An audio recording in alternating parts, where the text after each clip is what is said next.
Hey everybody, welcome back to the channel again, and if this is your first time here, welcome. Happy to have you, and welcome to our little art community here. So the first thing is I want to say thank you everybody for all the comments and the warm wishes and all of the positive feedback. It's been really overwhelming, and it means a lot to me, especially when I hear from you guys that these videos or what I'm saying or what I'm doing in it anyway has had a positive impact on you. If it's inspired your artwork a little bit or inspired you to try and help somebody else out, that I'm having any kind of an impact, on my tiny little corner of the internet here, it means the world to me. And please keep leaving your comments down there. I know I've been fans of people on YouTube, and I know you'll comment in their section and then you never hear back from them. And I get that if you're like a mega huge YouTuber with thousands of comments every day, but for regular channels like mine and like what most of us have, if you take time out of your day to leave me a comment, the very least that I can do is answer you. So if you have any questions or anything that you want to address, please leave me a comment, and I give you my word I will get back to you. So that aside, this is going to be a new feature for the channel, and it's going to be called the Artist Tip of the Week, and I'm going to release these every Friday. And this is going to be a little fact or a piece of knowledge or information that I've gained over the years through my travels in the art world. Things that I find useful, mistakes I see people make, and stuff that I feel like I can help you with. First of all, again, I don't edit these things, and I patently refuse to edit these. So if I ramble a bit or if I go long, it's just, you're gonna have to deal with it, because I'm gonna talk and I might get a little off topic here or there, but I promise you there's some really good information here for you. So I was a tattoo artist for many years, and I've been involved in the art community and the art scene for a lot of years as a professional. And essentially the mentality is, or at least that I've seen, not everybody, but most people that I've worked with, the mentality is if as an artist, if I have a piece of knowledge, I'm going to hoard it and keep it all to myself, not share it with anybody, because that gives me a leg up on the competition, and it fuels my ego to know that I know something that you don't know. And basically my approach is, fuck that. If I know something that I feel could help you, I'm going to give it to you. So that's what this little series is going to be about, the Artist Tip of the Week. It's going to be something that I feel like is useful and important, either something I've learned myself from my own mistakes or seeing mistakes that other people have made, or something that I feel like can help you in your career.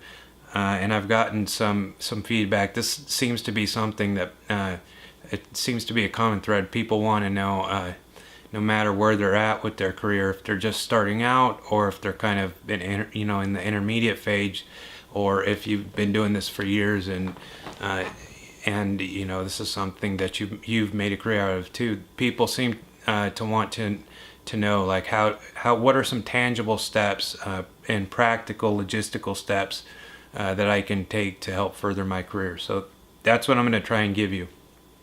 And again, I don't edit these, and I refuse to edit these, so bear with me if I ramble, but I promise you will get some good information by the end of these videos. And then at the very end of the video, I'm going to do a couple of shout outs, so stay tuned for that. Okay, let's see. What I want to concentrate on is, and this is a mistake I see a lot of people make, is how to engage your potential customer base. And this applies no matter what you're doing. If you're a painter or a sculptor, or if you're at a convention trying to sell something. And I see a lot of people that kind of make this mistake, is you want to keep, so art is basically in the marketplace, it's viewed as like a non-essential item, even though we as artists will disagree. We're not selling clothes or insurance or food or something that's viewed as an essential item to have. So basically it's viewed as a luxury item. Again, I disagree with that. I think art is essential to anybody's life, but that's how we're viewed in the marketplace. So when you're selling art, basically you're selling an emotion or a feeling. When somebody sees your work and they have a connection to it, and they feel like, for whatever reason, that they feel moved or touched by it, you want to capitalize on that feeling, that impulse that somebody has, and you want to make it as easy as possible for them to go from that impulse of seeing your work and having it touch them to right into they can access your social media, or they can get to your website and get to your store, and whatever the case may be, whether you're trying to sell something or whether you're trying to get somebody to go on your Instagram and be a follower. The concept is the same. You want to make it easy for them to get from that initial, ooh, I see that and I like that, to finding you where you're at. And here's a huge mistake that I see people make all the time. And so we all know that we live in an era of social media. Everybody knows that you have to have an Instagram and you have to have a Facebook, and all that is essential. So we know all that. And everybody knows, you put your Instagram down in the little box there and people go find it. And if you don't do that, do that. But here's the mistake people make, and I see this all the time because I look every day for new artists to try and put on the channel, or just, because I have an interest in looking to seeing who's out there and trying to find people to support. And people do this all the time.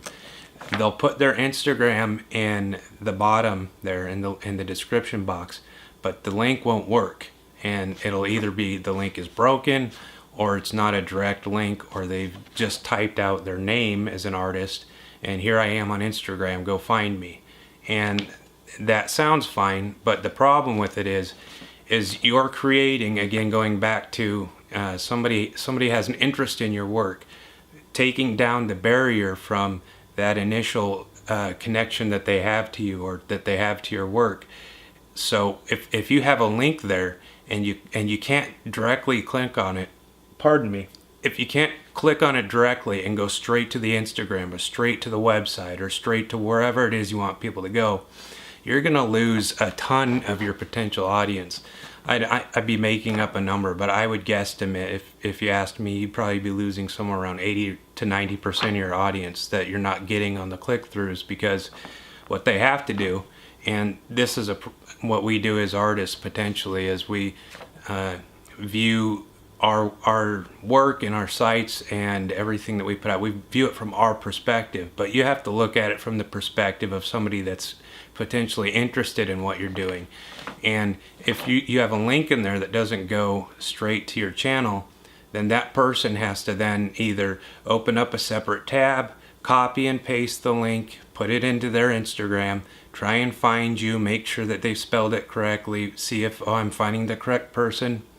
And even though that's not a big deal, it really shouldn't be a big deal, it's a barrier from that impulse of connecting with somebody when they see your work and making the sale or having another follow. So a simple thing, it really is a simple thing, but I see it, people make the mistake constantly, and I've even commented on people's videos quite a few times, and they'll get back to me and said, oh, thank you, I didn't know that, I fixed the link. So make sure that in your description box you don't have links that are broken or that aren't going directly to your website, and that could be your Instagram or your personal website or whatever it is. And then when people get there, make sure that your layout is simple and easy as a concept to understand. And my suggestion is, if you have, for an example, we'll use Instagram, when you look at somebody's account, if you go to their page, you'll only see the first few rows of their posts based on how many posts they've made. So you always want your strongest work to be, when people do click on the link and go to it, you want your strongest work to be the stuff that they're going to see first. So try and fill up those first few rows of Instagram posts with your strongest work, because that's what people are going to see first, and then they'll filter down to the rest of your work. And the same goes if you have a website. Make it easy to get from, I've seen the piece, now I'm on the website, how do I check out really quick and buy this print or this original? So make sure that you have an active PayPal. Make sure that you have a cart that makes sense, that's easy to use and intuitive. And I'll get into some of this stuff more in future videos, more in depth, but this is a basic concept I'm just trying to throw out there for you. Take down the barrier that separates you from your potential customer or your potential viewer or your potential subscriber. So basically that's that. I mean, you get the concept. Like I said, I'll go into it on a deeper level in a later video. And give you some exact stuff, and I'll show you how this applies to selling stuff at conventions and networking when you're out and about. But make it easy for people to find you. Make it easy for people when they do find you to buy your stuff or to follow you or to get wherever you want them to go. Okay? So simple but effective. Now I'm going to do a few shout outs, and then we'll call this a wrap. So first shout out I want to give to Amanda May. She's on YouTube, and again, I will put all the links directly to their YouTubes, and I'll try and get their Instagrams on there as well. So you can, after I give you their names and stuff, you can just click right on them and go help them out. So again, first shout out is Amanda May, and she's got a YouTube channel, and she does really cool anime, which is a style that I don't do, so I really like seeing when other artists are doing stuff that I either don't do or is not a strong suit of mine. Some really cool anime, some really cool digital paintings, and a really neat Corpse Bride digital painting that I like. I really enjoy watching digital painters because it's a medium that's completely foreign to me. So go check out Amanda, okay? And then the next person we're going to shout out here is David. Again, click on his link below. David does a lot of painting in acrylic, which is something I can relate to, and he's got some really useful voiceovers and tutorials on his videos. In particular, a cool one on how to paint like Picasso, and I've always enjoyed Picasso's work because he was so different and he bucked the trend. Very unique and original, so that's an interesting video. So go check out David, okay? And then last for this week, we're going to do Chace. And Chace has some really cool painting videos on his channel. A lot of really cool how-tos. He's got a how-to on how to do a koi fish and some animal work and some other really cool how-tos and good content on his channel. So go check out Chace. And again, just go and look at what they're doing. And if you like it, support them. I'm not asking you to, go give people false praise if you're not into them or whatever, but if you like what they're doing, support them and show them some love, and we'll just keep spreading this message. And if you have anybody that's interested in art or interested in becoming a part of our community, send them my way, and we'll just keep growing this. Okay, until next time, guys. Later.